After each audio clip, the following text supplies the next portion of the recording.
Yes! Okay. It's done! Dude, 6 minutes of freaking nervousness. I got so scared at the end. Holy crap.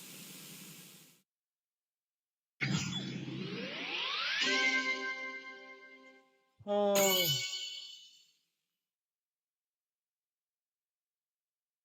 okay.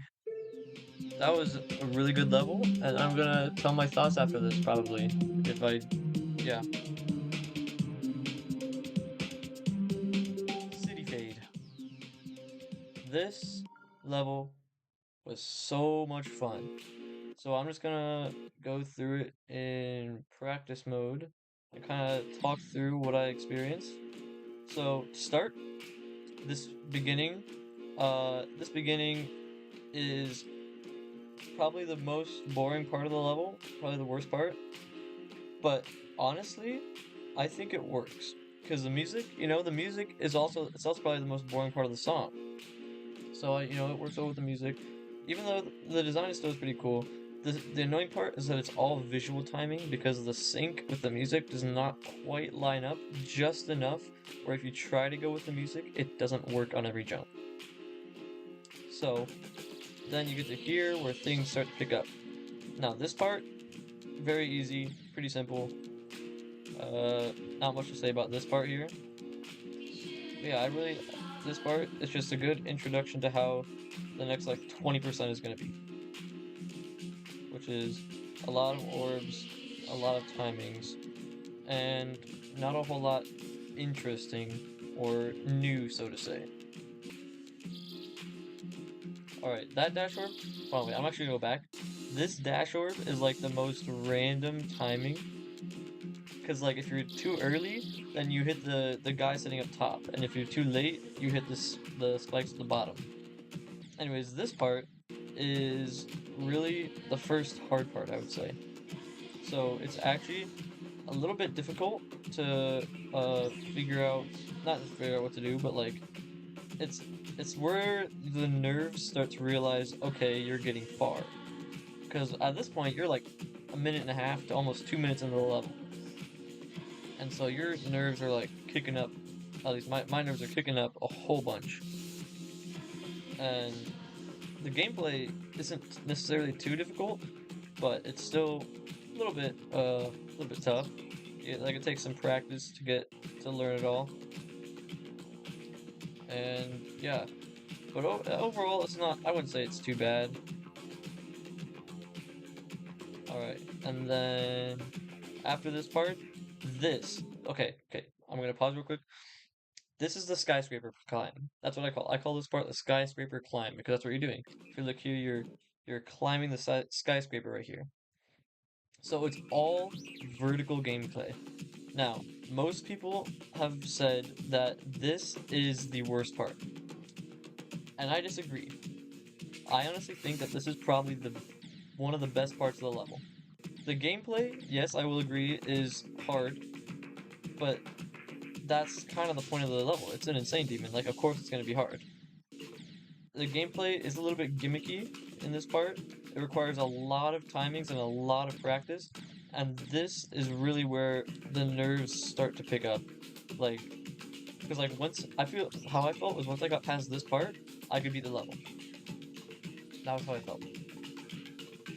And so this part was very stressful, but overall, really good.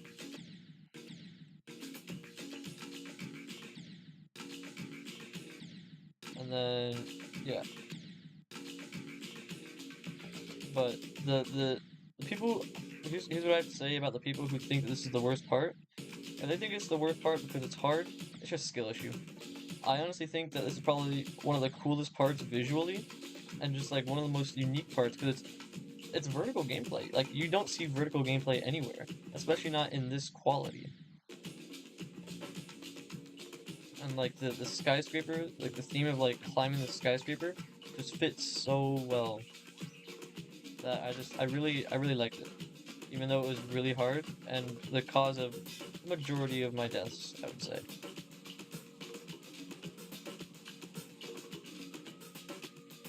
Alright, then here. That transition, absolutely incredible, because then you're back into horizontal gameplay with the ship, and then this ship part is not hard. I would not say this is hard at all. It's very stressful coming out of the skyscraper. Also, okay, so it's very stressful coming out of the skyscraper and into that part, and these green orbs here are terrifying because sometimes you're like those like first three. If you don't get the timing of the first three green orbs right, then you're just dead.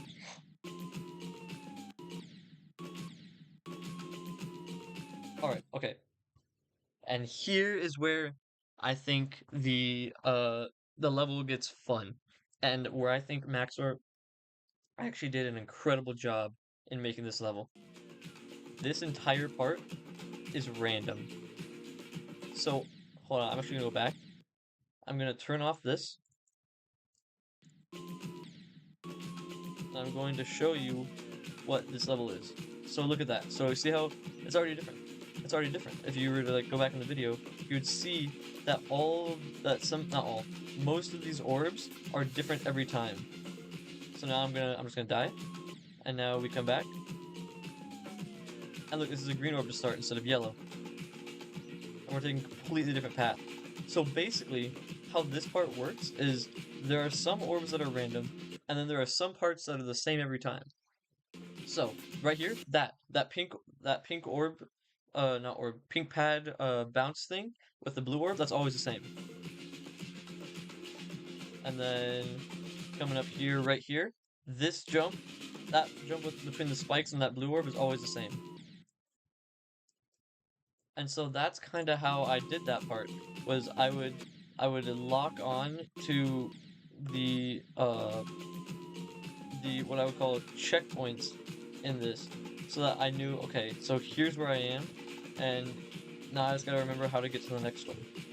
And so basically, what I did to do this part was just practiced it enough to understand how the random works, and what the obstacles are, and how you can die, and then just sight read whatever comes there, because that's all you can really do when it's random. Like, you're not gonna know. So you just gotta sight read and hope for the best. And yeah, other than that, this part, I mean, I love this part. Like, visually, it looks absolutely incredible. And just everything about it is just wildly awesome. But yeah, then it picks up speed here, and the speed, like the speed pickup, it's a little bit harder, but still pretty easy enough to sight read as I die. Okay, now here's the most annoying part of the level. This UFO, I would say, is the hardest part, or not necessarily the hardest part, but the most annoying part, because almost all of these orbs, like almost all these gaps, feel really random and like very inconsistent to get through, and I died to it so much by the end that I just, oh my goodness, the UFO was really hard. And then this ending, not hard whatsoever. Very chokeable, not hard. Because I did choke.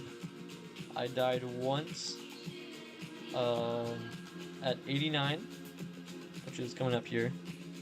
Also, these dash orbs are just really cool. I like how you have to like watch the bottom right corner for when to release. So I died to missing that red orb right there at 89, and then I died not there. I died at 92 right here because I mistimed that red orb. And I'm so glad I didn't die to this last tunnel. I was so nervous. And then, yeah, pretty basic end screen. But other than that, dude, it was a really fun level. All things considered, I really, really enjoyed this level. I would totally recommend it to anyone who wants to play it.